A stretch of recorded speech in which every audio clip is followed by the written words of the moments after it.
Të nderuar televizionistë, përshëndetje, do të jemi bashkë në këtë edicion informativ këtu në Drita Televizion. Ju njohim me zhvillimet e ditës. Pak orë para nisjes së fushatës për zgjedhjet e 11 majit, kryeministri i vendit Edi Rama ka dërguar një mesazh të fortë opozitës, duke paralajmëruar një fitore të qartë të Partisë Socialiste dhe duke theksuar rritjen e pagave për shqiptarët si sukses të mandatit të tij. Në vetëm pak orë para nisjes zyrtare të fushatës zgjedhore për zgjedhjet parlamentare të 11 majit, kryeministri Edi Rama i ka dërguar një mesazh të qartë dhe të mbushur me ironi opozitës, duke theksuar se çfarë do të ndodhë pas zgjedhjeve. Mos e cysni nocin se sa më shumë e cysni, aq më shumë do t'ju dhëmbi 11 maj. Mos e cysni. Mos e cysni se do dini shumë të trishtuar nga 11 maj. Lëreni procesin bëjt vetën, ju keni të drejtën të mendoni ashtu siç mendoni, mbrapsht po është drejta juaj, keni të drejtën të ndroni, keni të drejtën të imagjinoni se në 11 maj do keni popullin me vete, gjë që s'ju ndodh. Rama shpreu besimin se Partia Socialiste do të fitojë 77 mandate, duke thënë se rezultati mund të jetë edhe më i lartë, ndërsa siguroi se Partia Socialiste është e angazhuar maksimalisht për këtë fushatë dhe ka punuar pa ndaluar. Do fitoj 77 deputet, nuk e dim atë, mund të jenë dhe më shumë, i parasysh. Nuk e dim atë, do ta shkruaj në kuq atje te ai lokali ku herën e kaluar kam lënë rezultatin. Do shkoj prapë, do shkruaj rezultatin e 11 majit. Për strategun e fushës elektorale të Partisë Demokratike, Kris Lacivita, Rama shpreu indiferencë, duke thënë se nuk ishte merak për ardhjen e tij dhe se do të prisë të shite rezultatin pas 11 majit. S'po bëj asnjë koment se erdhën zgjedhjet, do ta shohësh kush do zbresi e kush do bjeri. Ti akoma s'ke ujë 24 orë.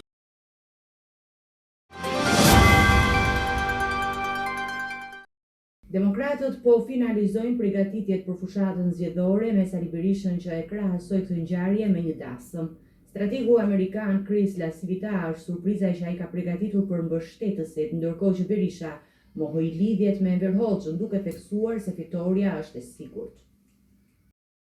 Në prag të nisjes së fushatës zgjedhore për parlamentarët e 11 majit, Sali Berisha ka zhvilluar një mbledhje për të finalizuar detajet e fushatës që do të fillojnë pas ditën e së premtes në sheshin Nën Tereza.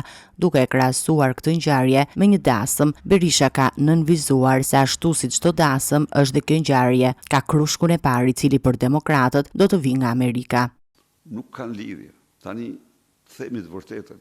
Po ta bënte Partia Socialiste, i cili e ka atë shpirtëror dhe ka lidhje në krim me nomenklaturën e Edi Rama, edhe mund të shkonte mendja, po jo, s'ka asnjë i radhë dita që duhet bërë dhe është dita e fitores. Kjo ditë është i shtytje, kjo një datë është i shtytje më e fuqishme akoma për demokratët për të fituar me datën 11 maj. Pyetja e parë ishte Megjithatë, Berisha ka mohuar çdo lidhje mes datës 11 prill, dita kur shënohet 40 vjetori i vdekjes së diktatorit Enver Hoxha dhe nisjes së fushatës demokratike, duke thënë se përkimi i datave është thjesht një rastësi. Dashurohet muaj apo vite, po e ka një ditë që ndryshon dhe paraqitet krejt tjerë dhe të gjithë, pavarësisht se i kanë pa qindra mijëra herë, vrapojnë të shohin atë ditë si çift me kostumin e nusrisë. Ndaj dhe të gjitha surprizat janë nesër. Kur u pyet për rezultatin e mundshëm të zgjedhjeve, Berisha ka shmangur të jap një parashikim të qartë, duke thënë se nuk është profet. Siç e kam theksuar, unë nuk jap kurrë përqindje dhe numra, sepse unë nuk jam profet, nuk marr rol profet. Ajo çka bëj unë dhe po përpiqem me gjithë forcën time të siguroj një mbështetje madhore kombëtare të qytetarëve shqiptarë dhe ndërkombëtare për fitoren e 11 majit. Dhe besoj se këto janë evidente. Ju shihni entuziazmin që ekziston dhe optimizmin e lirshëm që ekziston sot në Shqipëri. Ju e keni konstatuar dhe konstatoni super entuziazmin që ekziston në shqiptarët jashtë vendit për këto zgjedhje. Ju dhe gjithë shqiptarët e pan e morën vesh qëndrimin e prerë të komunitetit ndërkombëtar, vendosmërinë e tyre për të mbështetur me të gjithë potencialin që kanë votën e lirë të shqiptarëve. Këto mund të them. Ndërkohë Berisha mori një rol të veçantë si reporter kur komentoi seancat e fundit në Këshillin e Europës dhe Parlamentin Evropian.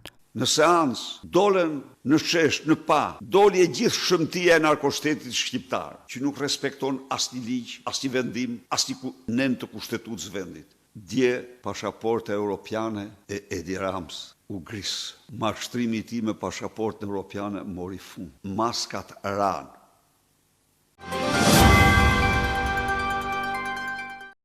Ania italiane Libra do të sjellë të premte në Shqipëri 40 emigrantë jashtëligjshëm, të cilëve u është refuzuar kërkesa për azil në Itali, duke e shtyrë zbarkimin për 24 orë. Ky grup është i pari i llojit të tij që do dërgohet në Shqipëri pas refuzimit të kërkesave të azilit në Itali.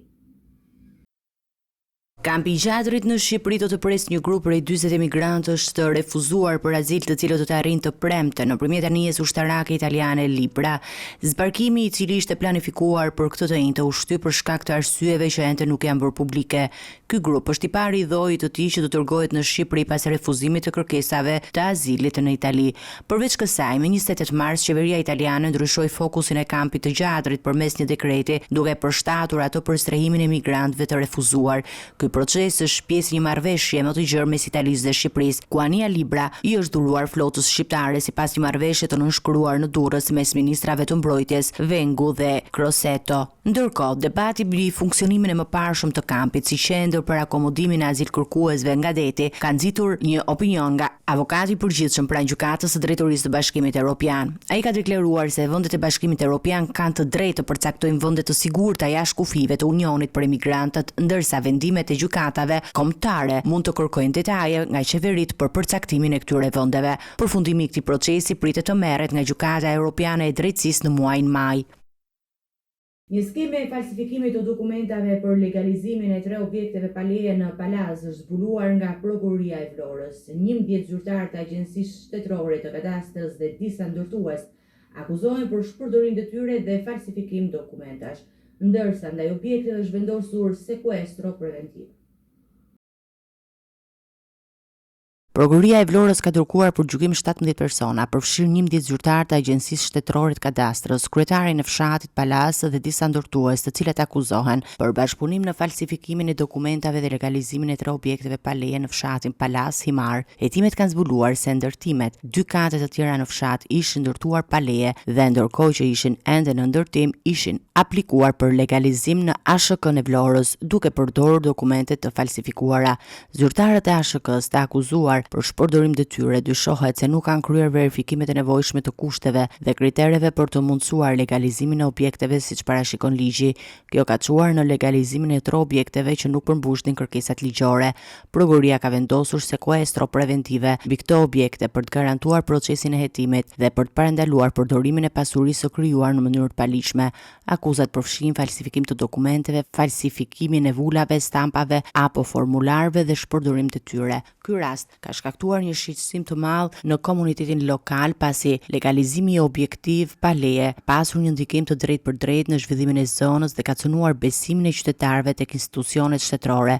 Autoritetet lokale dhe qytetarët e Palasës kanë kërkuar që drejtësia të ndjekë këtë çështje deri në fund dhe të mbajë përgjegjës ata që kanë abuzuar me detyrën dhe kanë shkelur ligjin.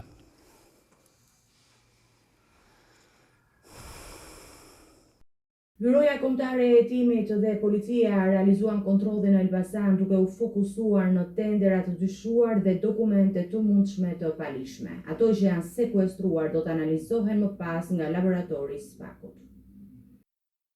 Për një periudhë të gjatë ditës së sotme Byroja Kombëtare e Hetimit dhe policia kanë realizuar kontrolle në disa zyra dhe ambiente të tjera në qytetin e Elbasanit. Operacioni ka nisur në orët e para të mëngjesit dhe ka vazhduar deri në orët e drekës. Këto veprime hetimore janë realizuar në kuadër të një vendimi të gjykatës së posaçme dhe kërkesës së prokurorisë. Objektivi i kontrolleve ka qenë gjetja e provave që lidhen me dokumente, pajisje elektronike dhe kompjuterike. Ato që janë sekuestruar do të analizohen më pas nga laboratori i Spakut. Megjithatë, deri tani nuk ka një konfirmim zyrtar për qëllimin dhe procedimin penal që ka motivuar kontrollin, ndërsa burimet sugjerojnë se ky është një veprim që lidhet me një hetim të mëparshëm për të cilën janë lëshuar masa sigurimi. Sipas informacioneve, hetimet janë përqendruar në verifikimin e disa procedurave tenderash të zhvilluara në qytetin e Elbasanit që dyshohen të ketë pasur parregullsi ose abuzime në fondet publike.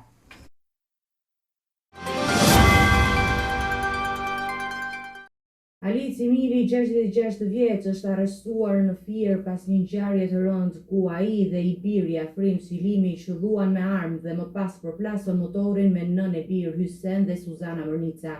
Policia ka nisur kërkimet për të birin që është ende në arrati.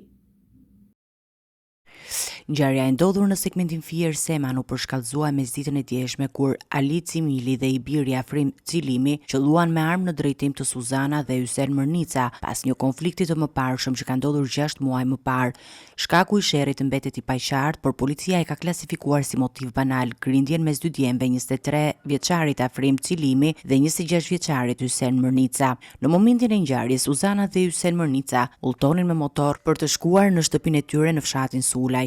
Ata u pikasën nga Ali dhe Afrim Cilimi, të cilët po udhtonin me makinë dhe fillimisht qelluan me armë, por fatmirësisht plumbat nuk i prekën.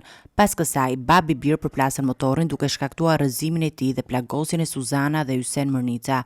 Ata u transportuan menjëherë në spital dhe ndodhen nën kujdesin e mjekëve. Policia ka sekuestruar një makinë dhe 3 celular të autorit dhe po vjon kërkimet për kapjen e Afrim Cilimit, i cili është ende në arrati.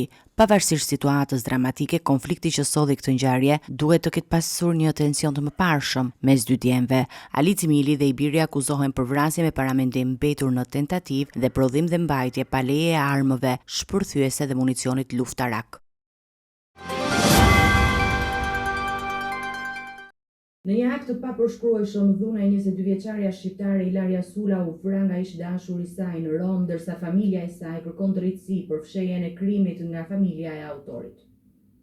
Familja Sulaj është e zhytur në dhimbje të thellë pas humbjes tragjike të vajzës së tyre Ilaria Sulaj, e cila u vra nga ishi dashuri i saj Mark Anthony Samson, vetëm 22 vjeç. Ilaria, që ndodhi në Rom për të ndjekur studimet në statistik, u godit me thik nga Samson, me origjinë filipinase, i cili pas krimit fshehu trupin e saj dhe e la të padukshme për disa ditë. Në një intervistë për mediat, prindërit e saj, Gëzim dhe Flamur Sula, kanë shprehur dhimbjen e thellë që ndjejnë për humbjen e vajzës së tyre, duke e cilësuar si gjithçka për ta. Ata kërkojnë drejtësi dhe theksojnë se Ilaria nuk mund të trajtohet si një objekt, por ishte një jetë e çmuar. Më e rëndë bëri tragjedia fakti se mamaja e autorit, e cila ishte në dieni të krimit, ka ndihmuar për të fshehur trupin e vajzës, duke ndihmuar djalin e saj. Ilaria ishte në prag të diplomimit dhe mezi po priste të merrte diplomën, por tragjedia i mori jetën para se të mund të realizonte këtë ëndër. Ndërkohë, prindërit e saj kanë shprehur se ajo kishte lënë një mesazh audioje, të cilën tani ata do ta mbajnë si një kujtim të fundit. Hetimet janë ende në vazhdim dhe autorët Mark Anthony Samson dhe mamaja e tij janë arrestuar për krimin e rëndë që tronditi të gjithë komunitetin.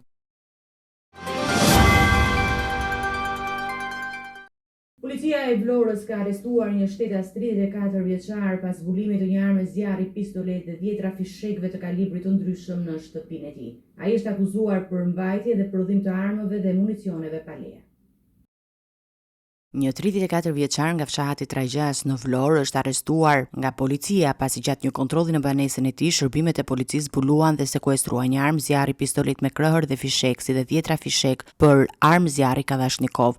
Autoritetet njoftuan se arma e zjarrit do dërgohet në Institutin e Policisë Shkencore për ekspertizë për të zbuluar nëse është përdorur në ngjarje kriminale të mëparshme. Ky operacion u realizua nga Drejtoria Vendore e Policisë Vlorë si pjesë e një plani të masave për garantimin e rendit dhe sigurisë publike, me fokus në goditje të rasteve të armbajtjes pa leje dhe veprimtarive të palishme që mund të rrezikojnë jetën dhe sigurinë e qytetarëve.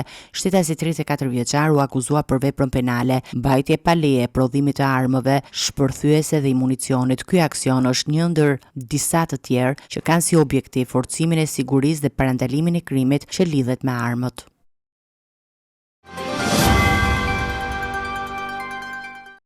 Erion Alibej, bashkëpunëtori i drejtësisë për çështjen e plumbit të artë, ka reaguar në seancën gjyqësore të zhvilluar këtë të njëjtë duke akuzuar mediat për shpifje që prekin imazhin dhe moralin e tij.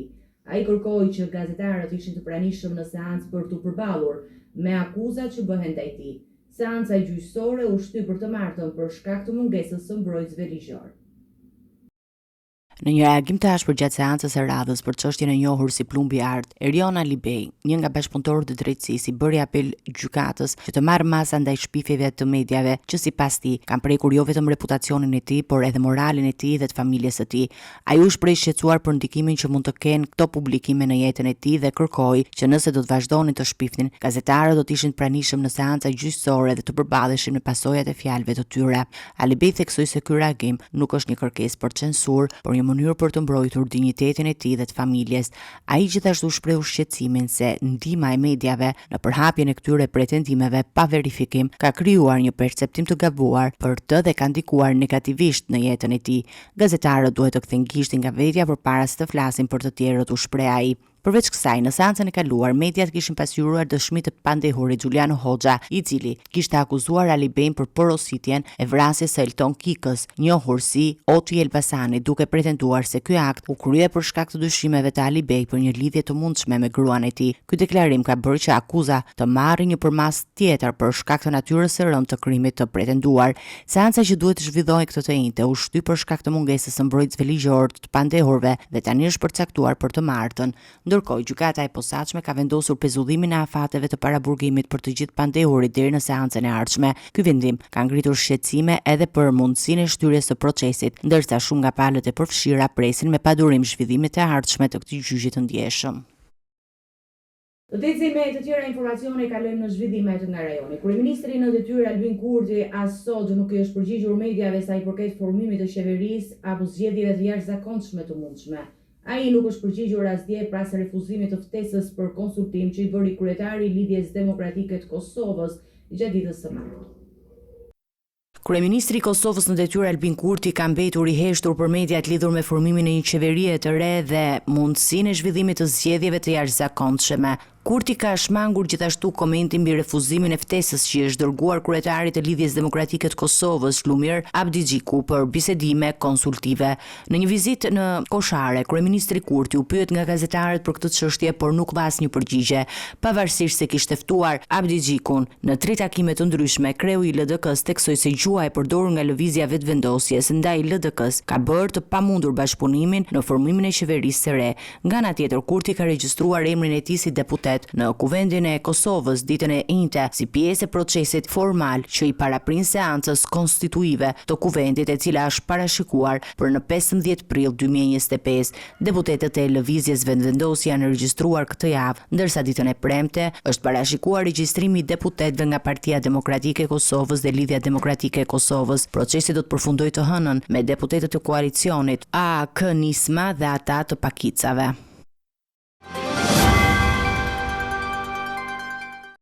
Do të ecim me informacionet nga bota. Lufta tregtare mes Shteteve të Bashkuara dhe Kinës po vazhdon të përshkallëzohet pas njoftimit të presidentit Trump për një pauzë 3 mujore në tarifat doganore.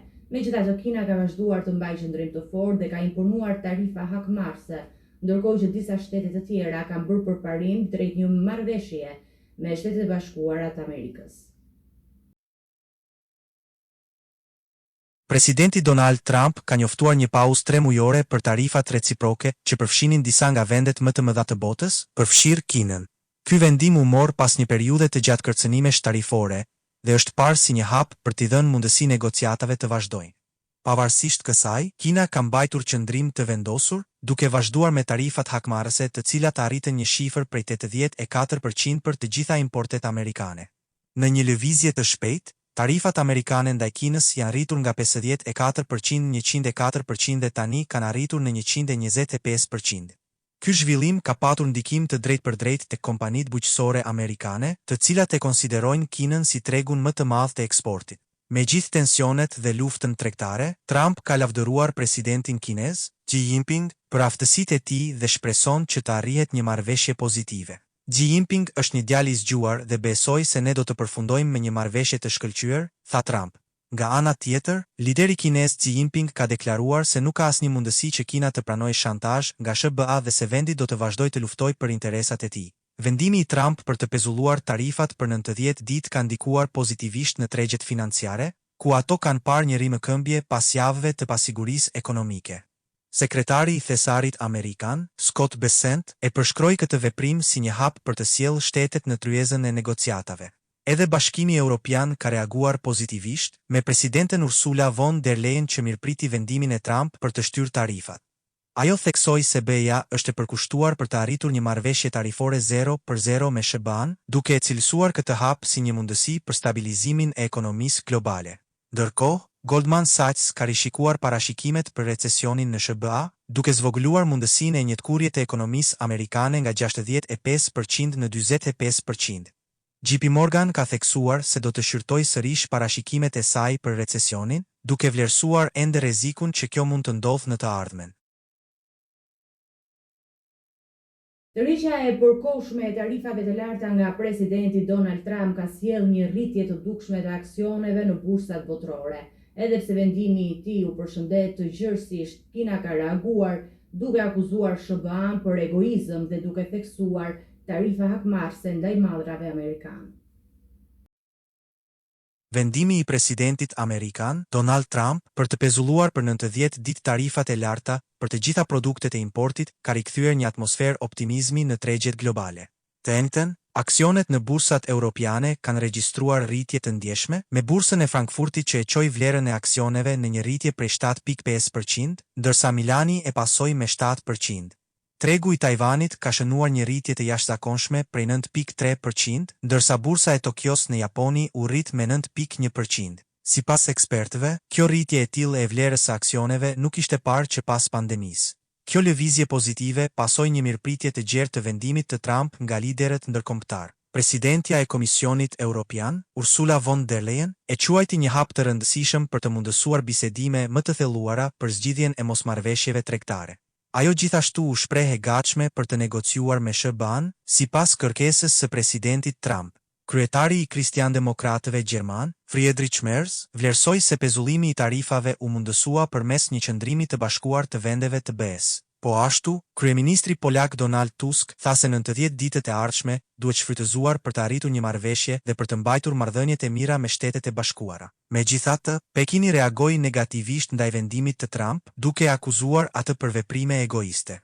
Zëdhënësit e Ministrisë së Jashtme të Kinës e cilësuan vendimin si një kërcënim, pasi SBA shpalli një rritje të mëtejshme të tarifës për produktet kineze në 125%, si përgjigje ndaj tarifave hakmarrëse prej 84% që Kina kishte vendosur për importet amerikane. Bashkimi Evropian ka vendosur të shtyjë kundërmasat ndaj Shteteve të Bashkuara të Amerikës për një periudhë 90 ditore pas vendimit të presidentit Donald Trump për të pezulluar tarifat ndaj çelikut dhe aluminit për të njëjtën periudhë. Presidentja e Komisionit Evropian theksoi se Bashkimi Evropian dëshiron të jap mundësi një marrëveshje përmes negociatave. Pasi Shtetet e Bashkuara shpallën një ndalim të papritur të shumicës së tarifave doganore, Bashkimi Evropian ka vendosur të shtyjë për 90 ditë çdo kundërmas ndaj SBA-s, duke i dhënë mundësinë negociatave të vazhdojnë. Presidentja e Komisionit Evropian, Ursula von der Leyen, njoftoi se BE-ja do të mbajë një periudhë të qetë për të parë nëse mund të arrijen marrëveshje për të shmangur për shkallëzimin e konfliktit tregtar me SBA-n. Vendimi erdhi pas njoftimit të Trump se do të ndalonte përkohësisht tarifat për çelikun dhe aluminin që kishin krijuar tensione të mëdha ndërkombëtare. Ky ndryshim qëndrimi erdhi vetëm disa orë pas votës në 26 shtete të BE-s për të miratuar kundërmasa doganore ndaj rreth 21 miliard eurove të importeve amerikane. Pas këtij njoftimi, tregjet financiare reaguan me stabilizim pas periudhës së pasigurisë që shkaktuan tarifat e fundit. Sidoqoftë, BE-ja vazhdon të shqyrtojë si të përgjigjet ndaj tarifave të makinave amerikane dhe taksave prej 10% që janë ende në fuqi. Pavarësisht këtij hapjeje për bisedime, tarifat ndaj Kinës, të cilat janë rritur në 104%, vazhdojnë të mbeten, ndërsa kundërmasat e Kinës ndaj SBA-s janë zbatuar sot me një rritje të tarifave në 84%. Presidenti i Shteteve të Bashkuara të Amerikës Donald Trump ka bërë një tjetër kërcënim ndaj Iranit duke paralajmëruar mundësinë e përdorimit të forcës ushtarake nëse Teherani nuk e ndalon programin bërthamor. Ai theksoi se Izraeli do të luajë një rol të rëndësishëm në çdo veprim ushtarak të mundshëm. Donald Trump ka kërcënuar përsëri me përdorimin e forcës ushtarake nëse bisedimet mes SBA-s dhe Iranit, që do të zhvillohen këtë fundjavë në Oman, nuk japin rezultate pozitive për programin bërthamor të Teheranit. Në një deklaratë të tij, Trump theksoi se nuk ka një afat të caktuar për përfundimin e negociatave, por se ai do të vendosë përfundimin e tyre nëse i konsideron ato të dështuar. Nëse është e nevojshme, ne do të përdorim forcën, tha Trump. Këtë kërcënim ai e bëri pas një takimi me kryeministrin Izraelit Benjamin Netanyahu, i cili mbështeti përpjekjet diplomatike të Trump për të ndaluar Iranin nga zhvillimi i armëve bërthamore. Trump gjithashtu konfirmoi se Izraeli do të jetë lider në çdo sulm ushtarak nëse përdorimi i forcës bëhet i domosdoshëm. Të dy vendet e konsiderojnë këtë raund bisedimesh si një mundësi eksploruese për të parë nëse mund të arrihen negociata, me Trump që e ka cilësuar këtë si një proces të drejtpërdrejtë. Nga ana tjetër, Irani ka cilësuar bisedimet si të tërthorta, duke theksuar se nuk do të pranonte kushte të papranueshme për të. Tensionet mes dy vendeve janë rritur në mënyrë dramatike gjatë muajve të fundit, duke quar në një rritje të mundësisë për përshkallëzim ushtarak. SBA dhe Izraeli janë të angazhuar të mbrojnë interesat e tyre në lindjen e mesme, ndërsa Irani ka paralajmëruar se do të reagojë me forcë ndaj çdo agresioni.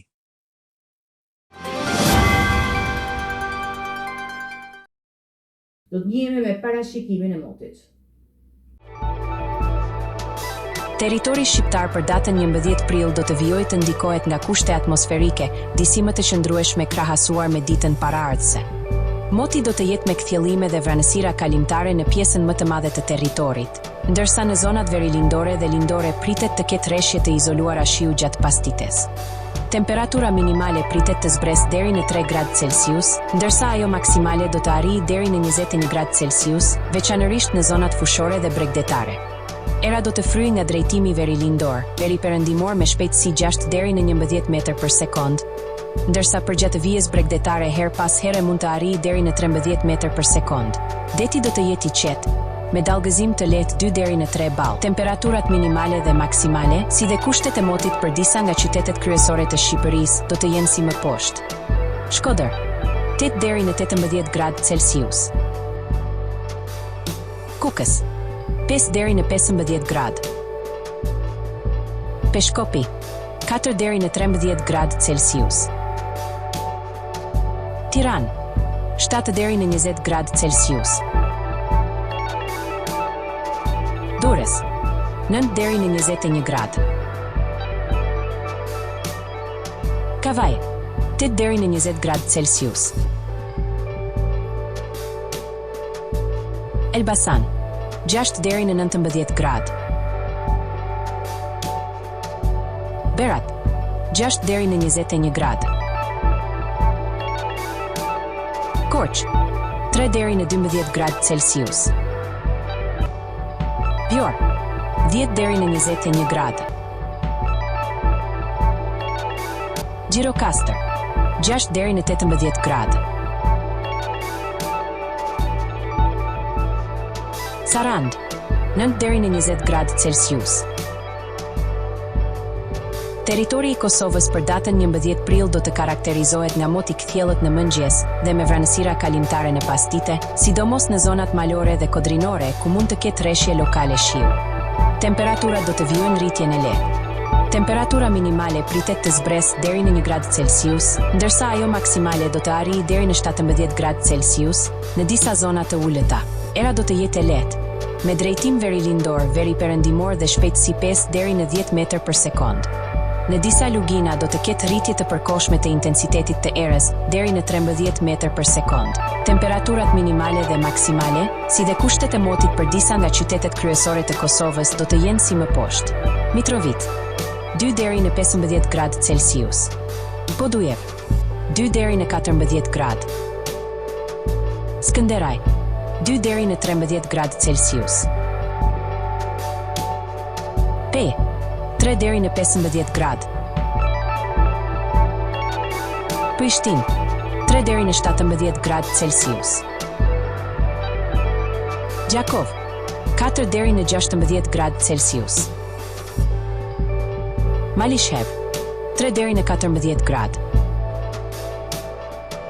Gjilan, 3 deri në 15 gradë Celsius. Ferizaj, 3 deri në 16 gradë. Kaçanik, 4 deri në 15 gradë Celsius. Suharek, 4 deri në 14 gradë. Prizren, 4 deri në 16 gradë Celsius. Të nderuar televizikues, ishte gjithçka e përgatitur në këtë edicion informativ. Ju faleminderit për vëmendjen tuaj, bashkë të takohemi në edicione të tjera. Deri atëherë, mirupafshim.